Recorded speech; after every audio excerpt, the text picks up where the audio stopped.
नमस्कार, मी स्नेहलता राजेंद्र जाधव. पोटभर जेवा या यूट्यूब चॅनलवर मी आपल्या सर्वांचे स्वागत करते. या चॅनलवर मी घरगुती पद्धतीचे खाद्यपदार्थ साध्या आणि सोप्या पद्धतीने बनवण्याची प्रक्रिया सांगते. चला तर मग आपण वळूया रेसिपीकडे. नमस्कार, आज आपण करणार आहोत मस्त झणझणीत अगदी सोप्या पद्धतीने हलव्या माशाचे कालवण.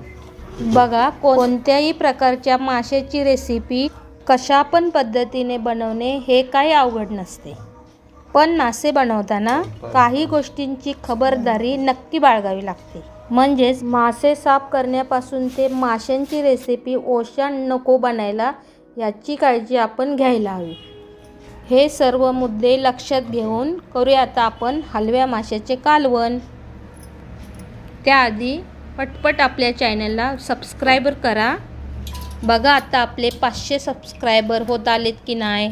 चला तर लवकर आपले 500 सबस्क्रायबर कंप्लीट करून टाका आणि मला असं सपोर्ट करा. धन्यवाद. चला तर वळूया आता आपण रेसिपीकडे. सर्वप्रथम आपल्याला आता मासे साफ करायचे आहेत. मी ऑलरेडी कोळींकडून माशांचे पीस मारून आणलेले आहेत. आता बघा, आपण याच्या पोटातली घाण अशा प्रकारे साफ करून घ्यायची.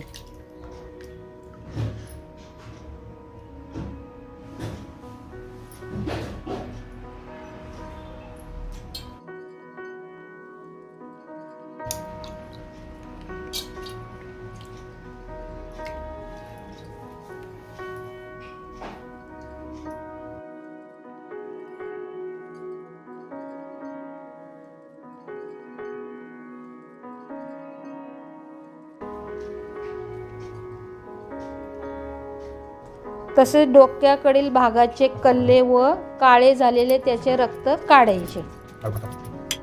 ते पण अशा प्रकारे साफ करून घ्यायचे.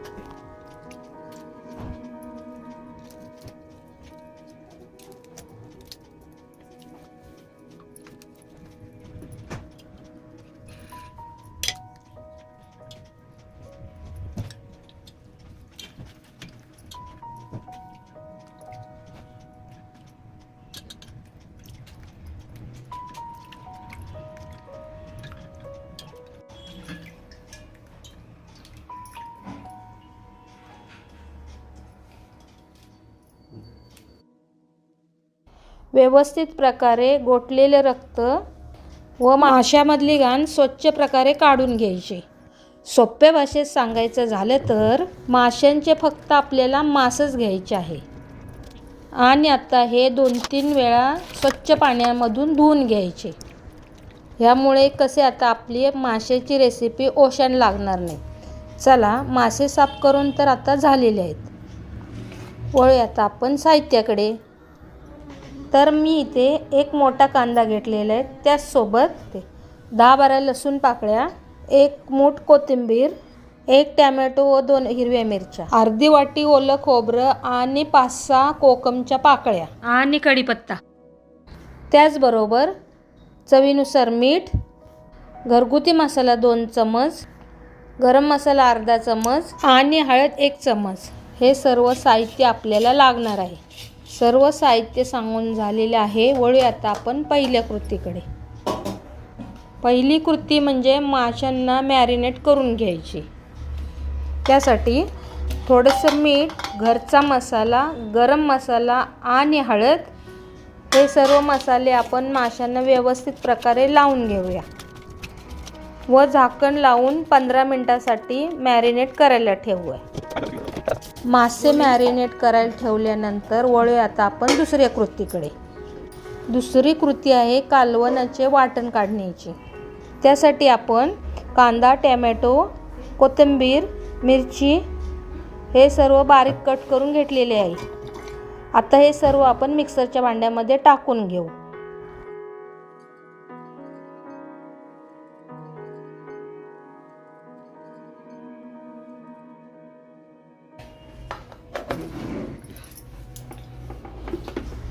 अशा प्रकारे याचे आपण वाटण तयार करून घेऊ.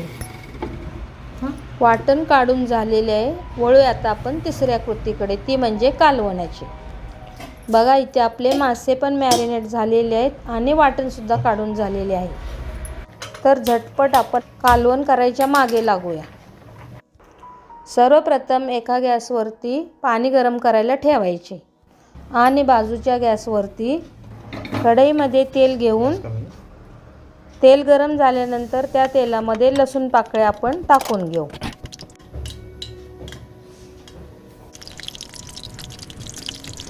लसणाचा रंग चेंज झाला की आपण त्यामध्ये 8 ते 10 कढीपत्त्याची पाने टाकून घेऊ व त्यानंतर लगेचच घरगुती मसाला, गरम मसाला आणि मीठ मिश्रणात टाकून घेऊया.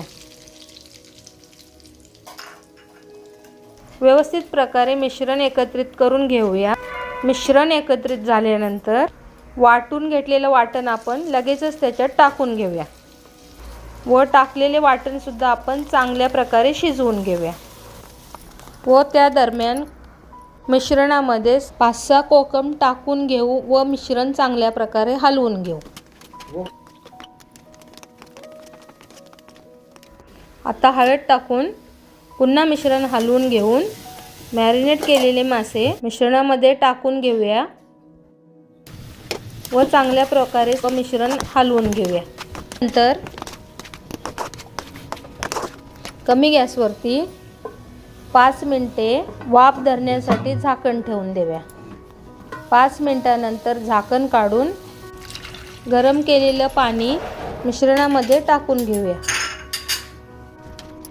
सर्व मिश्रण चांगल्या प्रकारे एकत्रित करून उकळी येण्यासाठी परत आपण झाकण ठेवू. लक्षात घ्या, उकळी येण्यासाठी आपल्याला गॅस कमीवरतीच घ्यायचा आहे.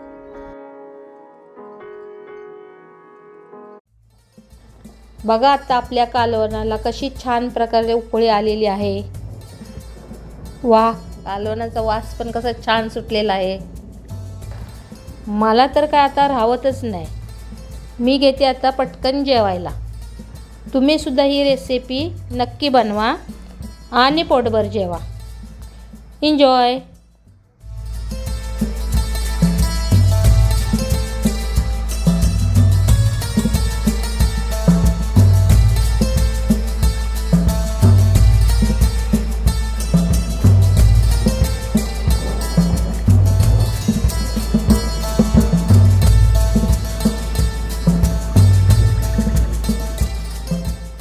रेसिपी कशी वाटली हे कमेंटमध्ये कळवा.